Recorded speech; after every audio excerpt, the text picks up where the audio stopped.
సావిత్రి ప్రేరణతో నిరంతర ధ్యానంలోకి ఎలా వచ్చాను అన్నది వివరించిన మొదటి భాగాన్ని చూసి ఈ రెండో భాగంలోకి వచ్చిన వారికి స్వాగతం. మీరు కామెంట్స్ పెడితేనే నాకు అర్థమవుతుంది మీరెంత ఫాలో అవుతున్నారన్నది. అప్పుడు దాన్ని బట్టి నేను నా ప్రజెంటేషన్ని సరి చేసుకోగలుగుతాను. సావిత్రి చేసిన తప్పు వలన నాకు ధ్యానం అంటే ఏమిటో తెలిసింది. రమణ మహర్షి గారు చెప్పిన నేను అంటే ఏమిటో తెలుసుకో, నీకంతా అర్థమవుతుందన్న మాటలో సూక్ష్మ అర్థమైంది. అన్నమయ్య కీర్తన నానాటి బ్రతుకు నాటకం అన్నది నిజమని తెలిసింది. పగటి వేషగాళ్ల వలన ఎవరికి ఎలాంటి బలమైన కారణాలుంటాయో తెలియదు కనుక ఎవరిని తప్పు పట్టకూడదు అన్నది అర్థమైందని మీకు దీనికి ముందు పోస్ట్ చేసిన వీడియోలో వివరించాను. ఈ వీడియోని ఇంకా ఆకర్షణీయంగా తయారు చేయొచ్చు. సావిత్రి ఫిల్మ్ క్లిప్పింగ్స్, మంచి సంగీతం, ఇంకా ఎన్నో చేర్చవచ్చు. కానీ సత్యాన్ని వెల్లడి చేయడమే నా ఉద్దేశం కాబట్టి హంగులేమీ చేర్చలేదు. మరో విషయం, కాపీరైట్ సమస్య తలెత్తే వీడియో నిలిచిపోయినా నిలిచిపోవచ్చు. ఆ రిస్క్ తీసుకోదలుచుకోలేదు. ఇప్పటి వరకు అన్ని వీడియోలను స్క్రిప్ట్ నాదే, గొంతు నాదే అయినా ఏఐ ఇమేజ్లను ఉపయోగించి తయారు చేశాను. దీని తర్వాత నుంచి మొదలయ్యే ప్రాక్టికల్ కోర్సులలో నేనే స్వయంగా చెప్తూ రికార్డ్ చేద్దాం అనుకుంటున్నాను. సబ్స్క్రైబర్స్ పెరుగుతున్నారు కానీ పెరగవలసినంత పెరగటం లేదు. అయితే దీని విషయంలో ఇక మాట్లాడను. మీకు వీడియో నచ్చినట్లయితే మీరే దాన్ని ప్రమోట్ చేస్తారని విశ్వసిస్తున్నాను.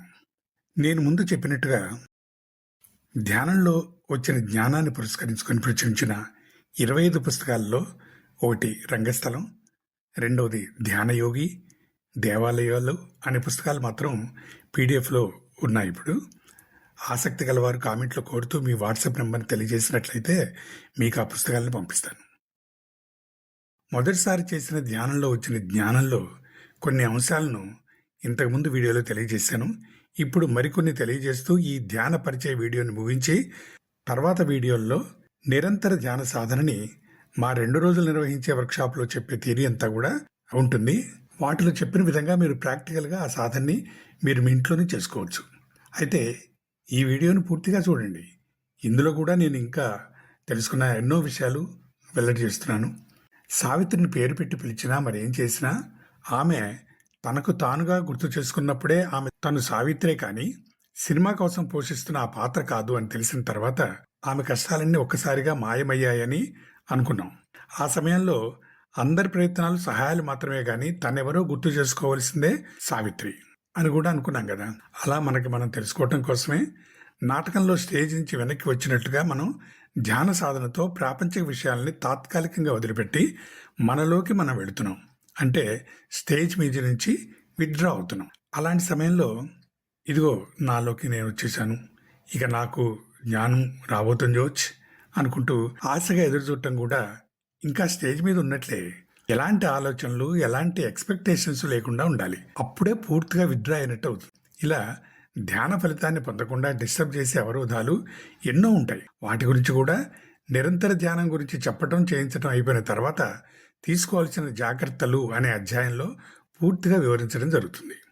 నాటకంలో విలన్ రోజు జిమ్కి వెళ్ళి ఎక్సర్సైజ్ చేసి కండలు పెంచుకుంటున్నవాడు హీరో మాటలు అంటే డైలాగ్స్ని విని అవన్నీ నీ ప్రగల్భాలు, చూడు నిన్ను నేనేం చేస్తాను అంటూ నిజంగానే హీరోని కొట్టి కింద పడేస్తే ఏమవుతుంది? రసభంగం అవుతుంది.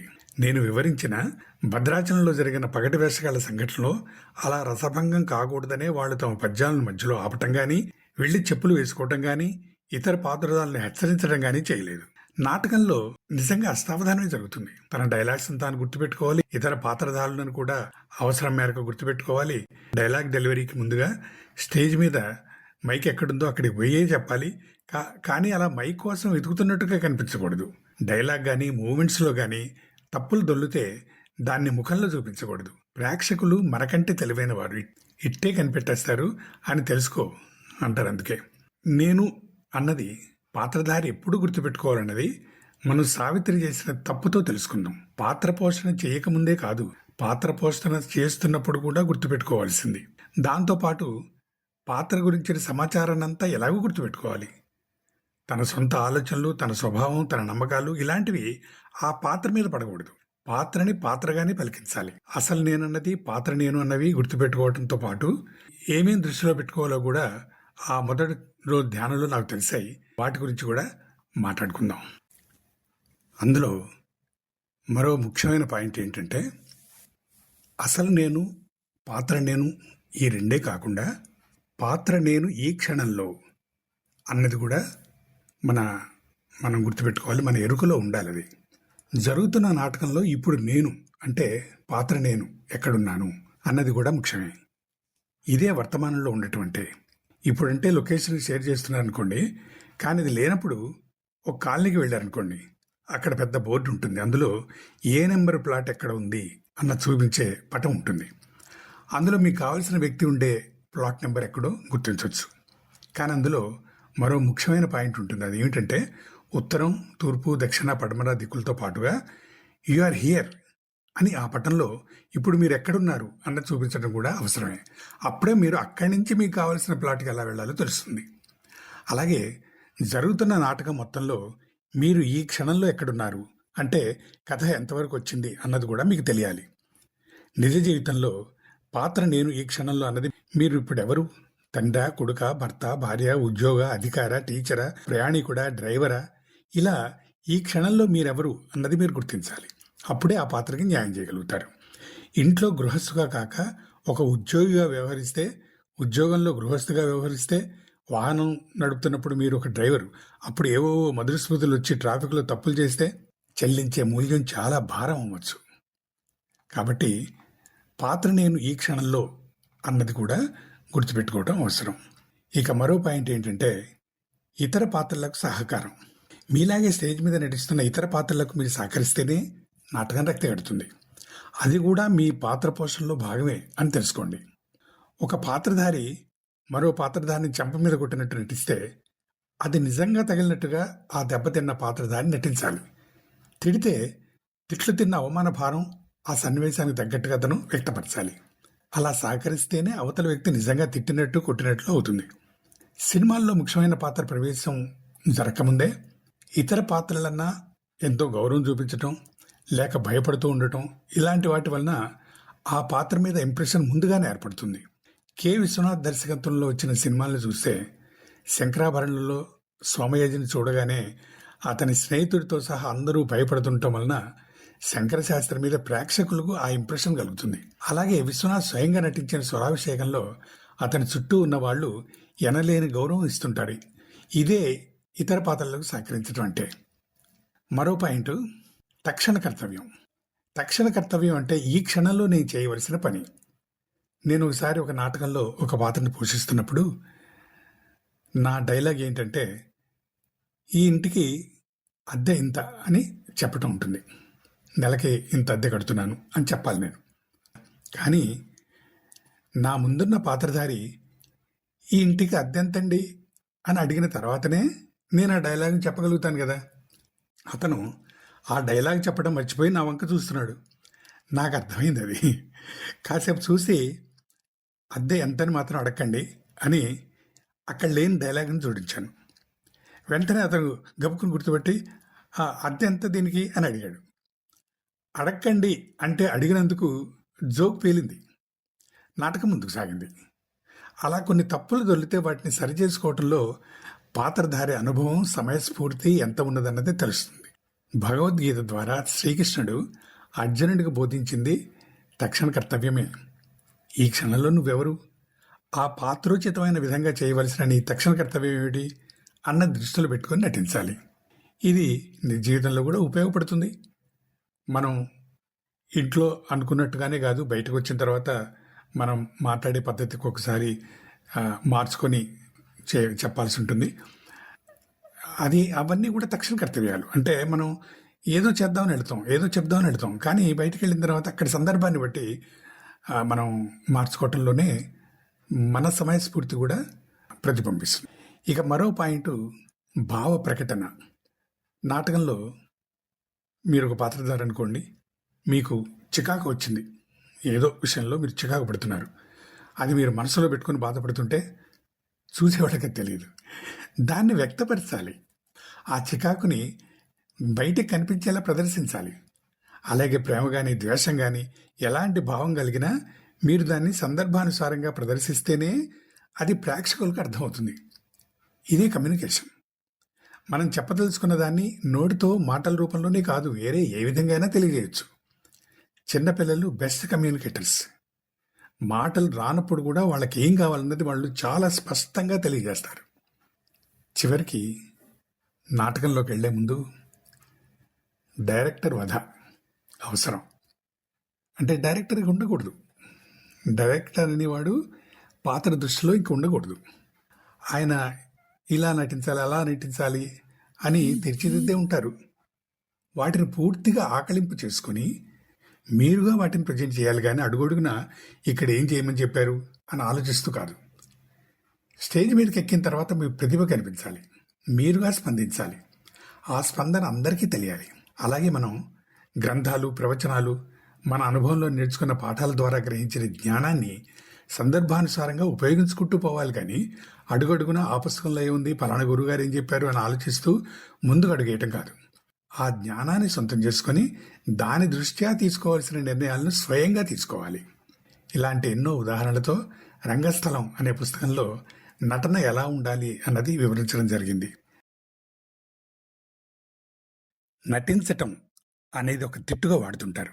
తాగొచ్చాడు అంటే ఏం తాగాడు అని అడగక్కర్లేదు, మద్యం సేవించి వచ్చాడని అర్థమవుతుంది. అలాగే వాడుక భాషలో నటించకు, వేషాలేయకు అంటూ ఉంటారు. అంటే ఏదో మోసం చేస్తున్నావు, దగా చేస్తున్నావు, అబద్ధాలు ఆడుతున్నావు అని చెప్పడం కోసం దీన్ని ఉపయోగిస్తుంటారు. కానీ నటన అనేది చాలా గొప్ప విషయం. నీవు కాని ఒక పాత్రను పోషించడం అంటే అంత సులభమైందేం కాదు. అలా నటనలో ఆరితేరిన వారే నటరాజులు. అందుకే కళాకారులకు నటరాజస్వామి ఆరాధ్య దైవం. నటనలో సమయపాలన ఎంతో అవసరం.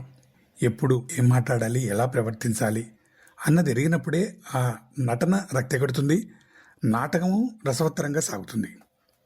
అలాగే రంగనాయకుడు, శ్రీరంగనాయకులు అంటే ఎవరు? ఆయన పడుకుని ఎందుకుంటాడు?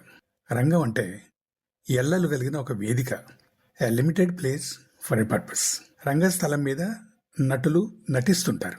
వాళ్ళు మాట్లాడినా, పాటలు పాడినా, నాట్యం చేసినా, యుద్ధం చేసినా అంతా ఆ రంగస్థలం వరకే పరిమితమై ఉంటుంది. అందుకే పౌరాణిక నాటకాల్లో మహిషాసుర మర్దినిలో దేవి మహిషాసురుడి మీదకి యుద్ధం చేస్తుంటే మహిషాసురుడు ఎడం పక్కకి స్టేజ్ వరకు చివరి వరకు పోతే అతనితో పాటు యుద్ధం చేస్తూ దేవి కూడా పోతుంది. ఆ చివరి వరకు వెళ్ళిన తర్వాత మళ్ళీ వెంటనే మహిషాసురుడు ముందుకు వస్తుంటే దేవి పాత్రధారి వెనక్కి మళ్ళీ వెళ్లాల్సి ఉంటుంది, మరో పక్క చివరి వరకు. మళ్ళీ ముందుకెళ్తే మహిషాసురుడు వెనక్కి తగ్గుతుంటాడు, మహిషాసురుడు వచ్చినప్పుడు దేవి వెనక్కి పోతుంటుంది. అలా చాలాసేపు యుద్ధం చేసినట్టుగా చూపించడం కోసమే అక్కడే ముందుకి వెనక్కి వెళుతుంటారు. ఎందుకంటే ఆ స్టేజ్కి ఒక లిమిటేషన్ ఉంది కాబట్టి, కొన్ని ఎల్లలు ఉన్నాయి. అది దాటిపోతే అది నాటకంలో అందరికి కనపడదు. అలా ఆ ఎల్లల్ని కూడా మనం గుర్తుపెట్టుకోవాలి, మన హద్దులేంటో మనకి తెలియాలి. అలా జరుగుతున్న నాటకానికి తగ్గట్లుగా సెట్ వేసి నాటకాన్ని నడిపించే ఆ నాటక నిర్మాతే రంగనాయకుడు.